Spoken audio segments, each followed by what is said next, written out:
to idan kuma kana nesa hanyar da za ka yi kawai karama ce. Wannan abin da kuka ga mun nuna muku wannan code din, wannan me za ku gan shi kamar 4 angle din na haka, wannan code din shi za ka yi screenshot a wayarka. Bayan ka yi screenshot,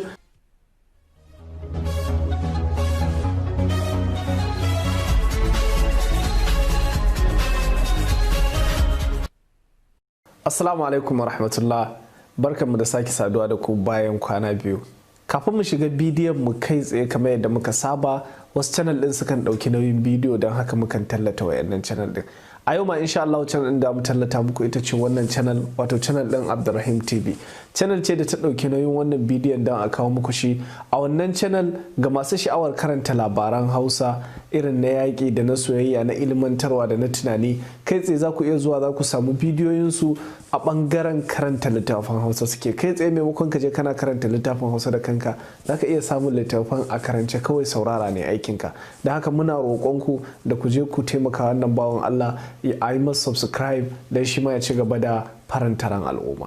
Mu je mu ci gaba. Da fara ina mai ba wa 'yan uwa haƙuri kasancewar yadda muka ɗau tsawon kwanaki haka ba mu samu damar kawo bidiyo ba kamar yadda muka saba muku, kasantuwar yadda kun san yanayi na al'amuran rayuwa, mutum uzurrurka sukan ɗan shigo mar haka da kuma wasu al'amura. Don haka kamar yadda kuka sani mu ma 'yan adam ne, wani sa'in uzurrurka sukan ɗan taso mana wanda kai tsaye ba dole mu iya wa'annan abubuwan ba. Don haka muka ɗan ɗauki lokaci ba mu haɗu da ku ba, amma dai da fatan muna tunanin insha Allah mun same ku lafiya kamar yadda muke lafiya. Ubangiji Allah ya ƙara haɗa mu tare. Abu na gaba, ina matuƙar yi wa duk wani ɗan uwa da yake wannan channel ɗin, wanda ya kalli bidiyon mu kaɗai da wanda ya kalla ya like da ma wanda ya kalla ya subscribe sannan ya like, Ubangiji Allah ya taimaka sannan kuma ya sanya kowa a gidan aljanna. Ina matukar godiya, muna muku godiya sosai kasantuwar wannan babbar gudunmawa da kuke bamu. Ko da ba mu yi bidiyo ba kullum mukan tashi muga ana ci gaba da kallon bidiyoyin mu, yan uwa da suke sharing, da suke subscribing, da suke like. Muna roƙon Ubangiji Allah ya taimaka tare da ku. Mun gode, mun gode, mun gode sosai. Ba tare da na ɓata muku lokaci ba, ga waɗanda ba su samu damar danna wannan kalmar ba ta subscribe, su yi ƙasa za su ga wata kalma mai alamar ja, wato subscribe, su dan danna mana ita, sannan bayan nan za su ga ƙararrawa ta fito sai su danna don su kasance tare da mu koyaushe in an ɗora bidiyon mu suna kallo. A kwanakin baya, kwanaki da yawa da suka wuce, a wannan channel mai albarka mun yi bidiyo ne da mutum zai iya ganin message da komai na WhatsApp din dan uwansa ko kaninsa ko matarsa ko yayanta ko kaninta ko waye. Wannan bidiyo al'umma da yawa sun kalle shi kuma da yawa sun gwada kuma yayi, kawai sai suka samu matsala da yawa suke tambayar me ya za a yi mutumin da yake nesa amar.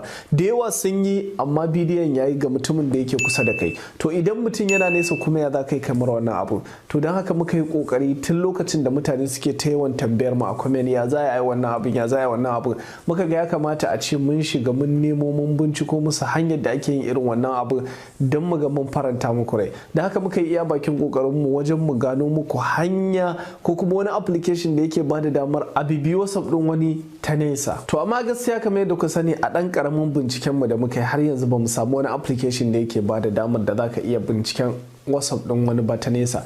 Sai dai mu kuma cikin ikon Allah a hanyar bincikenmu da muka ci gaba da yi muku, mun gano cewa akwai wata dabara idan mutum ya yi ta zai iya binciken WhatsApp din wani ta nesa, wanda yanzu insha Allah ita za mu koya muku. Don haka muna roƙon kowa ya kula, saboda an samu matsala a wancan bidiyon. Zaka ga mutum ya ɗauki WhatsApp din kanwatarsa ko kaninsa ko matarsa ko ɗansa, yana kallon chatin ɗinsa, amma bayan kwana ɗaya ko bayan kwana biyu yana ƙara shiga sai ga wannan abun ya datse. To wannan matsalar da duk wannan uzurrukan za mu yi bayanin su a ƙarshen bidiyon nan, yadda za ku magance su, yadda daga ka ɗauki WhatsApp ɗin mutum kullum za ka yi ta gani ba tare da ya goge ba. Don haka ya kamata a ce ka samu dama ka kalli bidiyon har ƙarshe don ka fahimci yadda abin yake dalla-dalla. Application ɗin da za mu yi amfani da shi yau a wannan bidiyo shine application ɗin da ake cewa WhatsApp Web. Application ne mai matuƙar muhimmanci. A ka'idarsa an yi shi ne don mutum ya kan ɗauki WhatsApp ɗinsa ya maida shi opera ko kuma ya maida shi kwamfuta, amma hakan ya sa mutane suna amfani da shi wajen su ga sun ɗan cimma wasu bururrukansu. To mu ma ta hanyar wannan application ɗin muka gano wata dabara da za mu yi don mu ga cewa mun samu dama mun iya bibiyar WhatsApp ɗin 'yan uwanmu da suke nesa. Yawa, kamar yadda kuke gani, wannan ita ce wayar da za mu yi amfani da ita wajen gano message in misali WhatsApp din wanda muke so mu ɗauka kanin mu ko yayin mu ko kuma dai duk wanda muke da haƙƙi akan mu ga mun kula da tarbiyyar sa ko na makamancin haka. da fara duk wanda baya da wannan application din kai tsaye zai je Play Store na wayarsa haka. Sannan kuma za mu ajiye link din wannan application din a comment na farko a bidiyon nan, don haka sai ku je can ƙasa ku ja bidiyon, sai kun je can ƙasa za ku ga link din. Kai tsaye sai mutum ya zo ya rubuta abin da ake cewa whaspp, kawai whaspp kamar yadda kuke gani haka. Bayan mutum ya rubuta sai ya danna sacin. Bayan ka danna sacin za ka gansu sun fito kala-kala, amma ga wanda za ku zaɓa nan shine wannan na uku. Gashi nan wannan na ukun shi za ku zaɓa, sai mutum kawai ya danna whaspp kamar haka. In ka danna shi gashi nan ne ina da shi, kawai sai ku yi downloading ɗinsa wannan application ɗin da kuke gani, sai mutum ya yi downloading ɗinsa. Ok, to bayan mutum ya yi downloading ɗin wannan application ɗin, za ka zo za ka gan shi a wayarka, za ku yi ƙasa kamar yadda kuke gani gashi nan a wayata, sai in danna shi kamar haka. Zan jira zai sacin application din da ke yana da nauyi, zai na muku sacin, don haka kalan network ɗinka kalan sauran aikin da zai nama. Kai tsaye sai ka zo ka danna wannan na farkon. Ga su nan da ke wani application din daɗin sama har screen saver yana da ita, status saver, ko kai za ka iya ɗora whatsapp ɗinka a kansa domin kana saving din status ko story. Misali in ka ga hoto ko bidiyo a whatsapp din mutum ya dora kana so ka dauka, kai tsaye ta wannan application din zaka iya dauka. Sannan kuma wanda zaka bibiyi whatsapp dinsa shi ma zaka iya daukar story ko whatsapp nasa a ciki kai tsaye baka da matsala. To abu na farko da zaka fara yi, kawai zaka shiga wannan zaɓin na farko da aka rubuta whaspp. Gashi nan mai dan alamar kamar microscope din nan, sai ka danna shi kamar haka. Bayan ka danna shi, tun da application din ya danganta, za ku ga yana ɗan yawan sa talla da waye haka. To in ka danna zai iya kawo ma tallatin da application ne free, sai kawai ka danna wannan close din. Bayan ya gama sakan 5 ɗinsa haka, application din zai na ɗan sacin, saboda yana da ɗan wannan, sai ka jira shi har ya gama sacin din nasa. Kamar yadda na faɗa muku, ya danganta da network din mutum. Bayan ya gama sacin zai kawo muku wannan abu, wannan code din shine duka, shine komai, don haka shi ya kamata ka kula da shi. Ko da mun ce a yi screenshot din code, to wannan abin da kuke gani shine code din, shi mutum zai screenshot dinsa.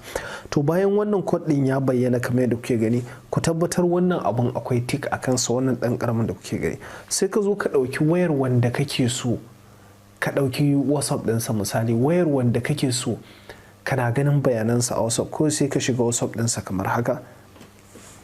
Sai ka shiga whatsapp dinsa kamar haka, yadda kuke gani, kamar yadda kuke gani ga munan a whatsapp din wannan wanda muke so muna ganin bayanansa. Kawai sai mu zo mu danna wannan alamun. Kun gani wayannan 'yan madannan guda uku da kuke gani, za mu danna su kamar haka. Bayan mun danna su wayannan madannan da kuke gani, za mu zo wannan zaɓin na uku da aka rubuta whatsapp web. Wannan zaɓin na uku da kuke gani gashi nan, sai mu danna shi haka. Bayan mun danna shi, kai tsaye zai ba mu kyamara. Ga tunan kyamara za ku ga tana scanning haka. Kawai sai mu zo mu dora ta a daidai nan, shikenan sai ta yi scanning. Tana scanning kamar yadda kuke gani, za ku ga wannan ya fara sacin. Kun ga da kansa ba ta da na taba shi ba, za ku ga gashi nan ya fara sacin kai tsaye baya da matsala kamar yadda kuke gani.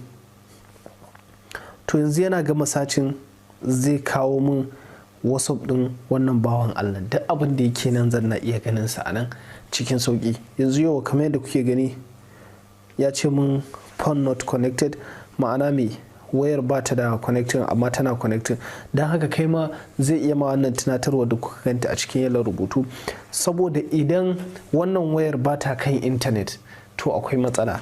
Wayar da nake so in ga bayanai, shi yasa za mu muku bayani a gaba yadda ya kamata mutum ya yi. To yanzu kamar yadda kuke gani, idan kuka dawo nan, yanzu kamar yadda za ku na gani, wannan bawan Allah da kuke gani, kun gani duka bayanansa ga sunan anan. Yanzu idan ka ɗauka na farko, ga wannan lambar da ta turo ga ta nan anan. Wannan mai wanda ya turo saƙon ga shi nan. Ga wannan Abdullahi Libya, shi ma ga shi nan. Kai duk wanda dai kuka sani, za ku ga yanzu da za mu danna nan, ko kuma da za mu shiga haka kamar yadda kuke gani, ku ga profile an rubuta Hamza Salisu Abubakar. To bari ku ga mu shiga nan, kun ga shi ma nan me aka rubuta Hamza Salisu Abubakar. To bari ku ga hoton da yake nan, kun gan shi nan. Bari ku ga idan ya bude za ku gan shi shine anan. kai tsaye. Yanzu whatsapp din da yake nan ga baki daya ya dawo nan. To da wannan hanya za ka iya ɗaukar bayanan mutumin da kake so, kana iya ganin whatsapp ɗinsa yadda ya kamata kuma yadda ya dace. Kamar yadda kuka gani, wannan hanya da muka nuna muku ta ita ne zaka iya gano ko kuma zaka na ganin message da sakonnin da komai dan uwanka yake yi, har ka iya reply ko kuma ka iya ganin komai a whatsapp dinsa idan kuna kusa tare da shi kenan. To idan kuma kana nesa, hanyar da zaka yi kawai karama ce. Wannan abin da kuka ga mun nuna muku, wannan code din, wannan me za ku gan shi kamar 4 angle din nan haka, wannan code din shi za ka yi screenshot a wayarka. Bayan ka yi screenshot, kar ka fita a cikin application din, sannan ka tabbatar mutumin da kake so a yi wa wannan abin. Ma'ana misali, ka ɗauki misali wani abokinka haka. Idan ka ɗauki abokinka, idan ƙaninka zai wa ko 'yarka ko matarka, ya danganta, sai ka yi screenshot din wannan code din da muka nuna muku, sai ka ɗauki code din sai ka tura mata WhatsApp. Bayan ka tura mata WhatsApp, sai je ya ɗauki wayar ƙanin naka ko kuma ta matarka, misali sai ya bude gun da muka nuna muku, gun da kyamarar nan za ta bayyana kamar haka. Kawai sai ya sa wannan code din a wayarsa, sai ya dauki wannan abin. Yana gama dauka, kamar yadda kuka ga wayar nan ta dauki message din da muka nuna muku, ta sanya WhatsApp din, kai ma kai tsaye zaka ga WhatsApp din ya fada cikin wannan. Amma ku sani cewa sai abokinka ya mallaki wayar a hannunsa tukun hakan zai yi, saboda idan ka fita a wannan application din, lokacin da abokinka ya ƙara samu, in ka shiga sabon code ne. Don haka dole sai mutum ya kiyaye sosai zai wannan. Game da wanda kuma suke samun matsala, misali bayan sun yi connecting daga baya yana rabewa ko kuma wani abu makamancin haka, idan ka ɗauki whatsapp ɗin mutum kana kallon chatting ɗinsa, to kada ka buɗe application ɗin sai ka tabbatar shi mutumin yana online ko kuma data wayarsa tana buɗe. Amma idan data wayarsa tana kashe ko kuma shi mutumin baya online, idan ka shiga wannan application din don ka ga message ɗinsa ba ka gani ba, daga ƙarshe connection din zai disconnecting, don haka ba za ka samu damar gani ba. Da haka idan kana so ka ga chatting din mutum ko kuma ka ga abin da yake, ko da dabara ne za ka iya shiga WhatsApp ka ce mar da Allah hau online za mu yi magana, sai ka hau WhatsApp kana dan jansa da magana, kuna fira da shi, sai ka shiga wancan WhatsApp din nasa kana kallon duk abin da yake ta wayar ka, misali ta hanyar minimizing. Da wannan hanya ne za ka iya kallon yadda kake so na WhatsApp din mutum, sannan kuma ba tare da ka sha wahala ba, kuma sannan ba zai taba katsewa ba. Wannan shine karshen bidiyon mu. Wassalamu alaikum warahmatullahi.